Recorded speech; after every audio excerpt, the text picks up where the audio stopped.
All right, up next in our video lecture for chapter 20, looking at early modern China. So let's talk about the economy.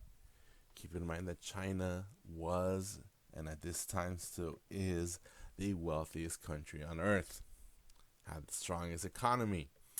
So even though the Europeans have their maritime empires and the Spanish are filthy rich with all the silver they got from the Americas, they're going to spend all that silver in China, my friends. They're going to be buying left and right. What are they going to be buying? Porcelain and silk and spices and this brand new product called tea that the Europeans are going to absolutely go crazy for. Now, during this time, we see a big change in trade networks.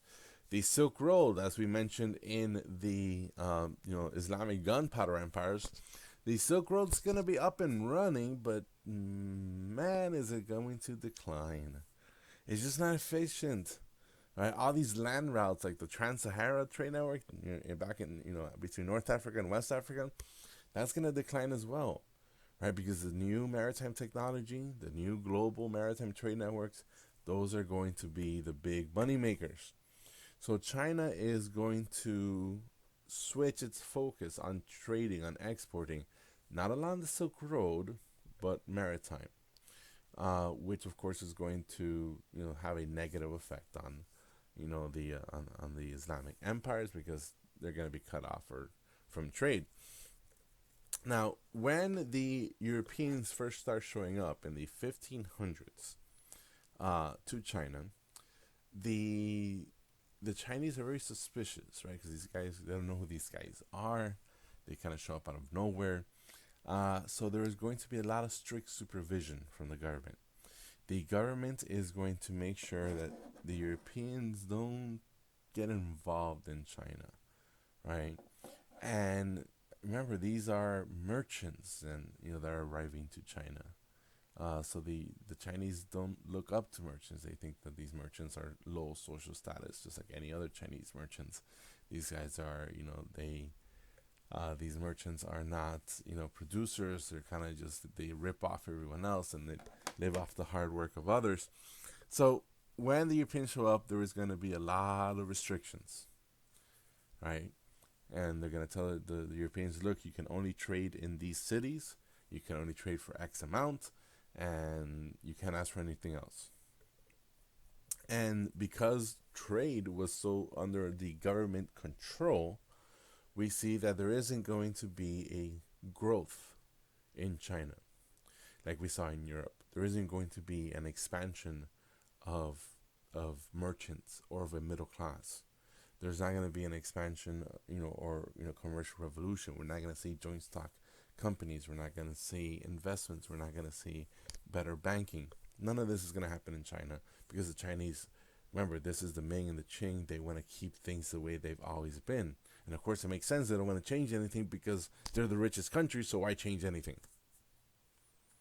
So, yes, the Europeans show up. Yes, the Europeans get to buy stuff. They're going to buy the silk and the porcelain and the tea. But the Chinese are going to keep their distance. They don't want those Europeans getting involved too much. However, they are going to trade with Southeast Asia, especially the Philippines. So the Spanish are going to show up with those galleons, right? That sailed, from the Americas across the Pacific to the Philippines. And these galleons loaded with silver, right? From that mountain of silver, Potosi, right? In South America, in the Andes. And the Chinese are going to send their merchants to the Philippines loaded with stuff. And they're going to trade. So the Chinese, if anyone comes directly to their country, they put a lot of restrictions. But if you go to a nearby country like the Philippines, they trade, nonstop. Especially since these guys, the Spanish, are going to be bringing silver. And the Chinese government wants all the silver. They don't want anything else. They don't want gunpowder. Right? What do you need guns for? You know, their number one threat is the Mongols. Mongols who ride on horses, right? Guns weren't that accurate to shoot people off a horse. So why, you don't need gunpowder. You don't need cannons. The Mongols don't live in castles. The Mongols don't build up walls they have to knock down. So the Chinese don't want European weapons. The Chinese don't want European goods. The Chinese don't want anything from Europe except silver. Right? So the Chinese are going to trade quite a lot with Southeast Asia. They're going to trade, but mainly the only thing they want is silver. Right? And the Chinese economy is growing so fast during this time, right, that they run out of money. Now, the Mongols, the Yuan dynasty, they had continued the use of paper currency. And you remember, the Mongols weren't always the greatest when it comes to managing the economy. Remember how in the Ilkhanates of Persia, they caused an inflation that ended the Mongol rule there, right, in the Middle East. Well, the same thing's going to happen in China. The Mongols are going to mismanage the economy, right? So when the Ming come back in power and then the Qing come in and take over, they're not going to keep printing paper money, right? They see that paper money is it's flawed, right? There's a problem with it. You print too much and it becomes worthless. And instead they say, okay, we got to use copper. So they start printing copper coins. They start minting copper Chinese coins. But the economy grows so much that they run out of money. They run out of copper coins. So then the government says, all right, from now on, everyone has to, use silver. That's going to be our new coin, the silver coin, right? Silver coins, of course, making their way all the way from South America. And one of the new kind of like policies or laws that the Chinese government passes, is that all taxes has to be made in silver. Right? And this is very drastic because remember, most of China are peasant farmers. Peasant farmers don't get paid in silver. Peasant farmers have crops that they can trade and maybe get some money, right? Or maybe they just grow enough crops for subsistence for survival, right? But they're not making money. They're not getting paid in coins. So that means a lot of the Chinese people have to, trade their stuff, like their crops, for silver. And of course, who's gonna control the silver? The government. So the government's gonna like rip these poor peasants off and say, okay, look, all your rice crops, that's only 2 silver pieces, and 2 silver pieces is barely enough to pay the taxes or whatever. So they're gonna switch to silver, which is going to put a lot of stress on the peasants. Because again, they're mostly farmers.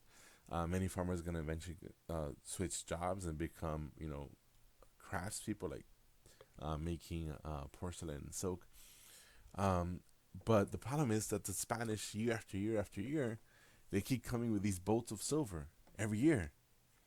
And the Chinese, of course, let's keep getting all the silver. Let's keep selling everything to the Spanish. And the government is going to, put in their, treasure vault all this silver and more silver and more silver and more silver. It's like an endless supply because it's a mountain of silver. And the end result is we have inflation again, right? The Chinese import so much silver that it loses its value, right? And of course, at first they're all for it because, hey, the more money, the better. But with, unlimited trade with the Spanish, you have inflation. That money just kind of, becomes too much. So because they have very limited contact with the Europeans, and because this is the wealthiest and most powerful and centralized government on earth, right, there's not going to be technological improvements. Right, it's going to be very limited. And even though, they're going to buy guns from the Europeans, right, they're not too interested in that, right? Their main thing is farming and silk and porcelain. The same thing has been for hundreds and hundreds of years. What always has worked for them. So they have no interest in all the new and awesome discoveries of science and math and astronomy and technology that the Europeans have to offer, right? The Europeans are discovering, when they're going through the Renaissance and the Reformation and the commercial revolution and the scientific revolution and the Enlightenment, all those ideas, all those technology, all those advancements. Ming China and Qing China, they have no interest in that. They don't care. The These are these barbaric foreigners, coming to our shores. We don't care about them. All right, let's switch over to culture. And again, here we see a cool little kid who is the emperor. Yes, little kids could be the emperor if their parents die, I guess. All right, so civil service exam, boom, more popular than ever, more available to everyone than ever, which means more social mobility than ever before. And of course, the top rankings, Confucian, scholar gentry, the mandarins, that's the goal in life, right? Becoming one of these super educated guys. And of course, more education means more Confucianism, right? Because what are they going to be studying to pass those tests? Confucian stuff, Confucian books, Confucian writings, government writings that are inspired by Confucian writings. So education, yes, education expands, but it's going to be focused on Confucianism. And of course, we should know that if Confucianism becomes more popular in China, come on, you know it. If Confucianism becomes more popular in China, what do we get? Patriarchy. Let's go all over here. Patriarchy. Right? Confucianism is going to reinforce patriarchy. It's going to reinforce filial piety. It's going to reinforce the 5 relations. Because those 5 relations that you see here, that's going to bring civil order. It's going to reinforce foot binding, something that the Mongols had banned. It's going to come back and become more popular than ever before. Hey, it's going to bring back female infanticide, something that the Mongols had banned. Because again, Confucianism says girls are not nearly as important as boys. Boys are the only ones who can take the civil service exam. Therefore, the status of a family can only improve if they have boys. A girl will never, ever, ever be able to improve the family status, and family is the most important thing. So, going back a bit, since I skipped around a little. So Confucianism becomes number 1. As I mentioned before, Neo-Confucianism, of course, combining Buddhist and Taoist stuff. And the Mongols had kind of like put away Confucianism, but it comes back and it becomes super popular once again. Buddhism, Taoism is still there though. Here we see all the combinations of Taoism and Buddhism and Confucianism all mixing and matching to create this super synchronized religion that we will call Neo-Confucianism. Now, so even though the Chinese, again, they reject a lot of the European knowledge, they definitely collect and expand their knowledge. They have kind of like an encyclopedia called the Yongo Encyclopedia, and there's all these like massive books that basically collects every bit of knowledge that has ever, the Chinese has ever had. And we see it, more schools being built and more books being printed. So the Chinese are definitely going to use their invention, the printing press, to print more books, and therefore education becomes more common. We also see an increase in literacy. We see, which also leads to an increase in demand for literature. So all these different books are going to become, kind of like bestsellers, and the people are going to love these books. They're going to read these books, and then it's going to be an increasing form of entertainment, especially amongst the middle and upper class people who are educated and have the luxury to be able to read and the money to be able to buy a book.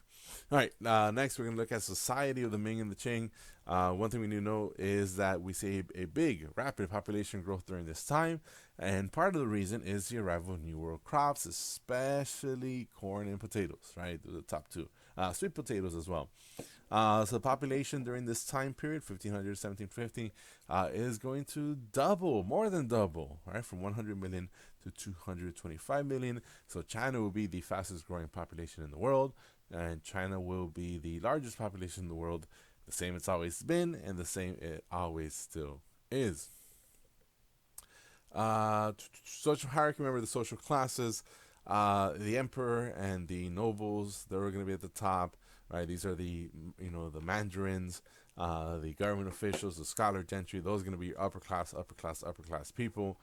Peasants, even though they're considered the second class or the middle class, remember peasants could be extremely poor. Artisans People who make stuff are going to be below the peasants because peasants are valued more thanks to Confucianism. Merchants would be below them because they, of course, are the greedy people that rip off everyone.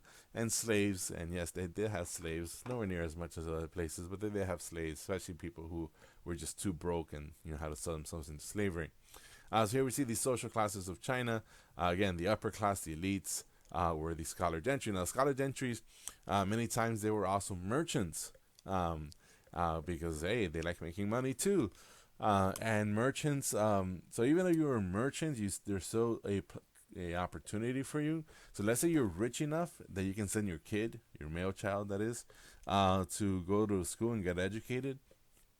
If they can reach the scholar gentry, scholar bureaucrats class, then the whole family gets elevated. So even though merchants alone, based on their wealth, were not considered important or upper class, but it could be passed on to the next generation or the generation after that, where they can move up. But the these bureaucrats again, they were pretty rich. They owned land. They probably did a lot of business as well, and they worked for the government. So most people were peasants. A lot of people moved to the cities because that's where all the manufacturing stuff was, and of course, stuff like porcelain and silk are going to be the top two industries, right? Manufacturing industries, because those are the top two exports of China. Again, merchants, even though they're considered lower class, they can, at least from one generation to the next, possibly rise up. And that's it for this one. All right, let's switch on over to Japan next, and we'll talk about what's going on in that country.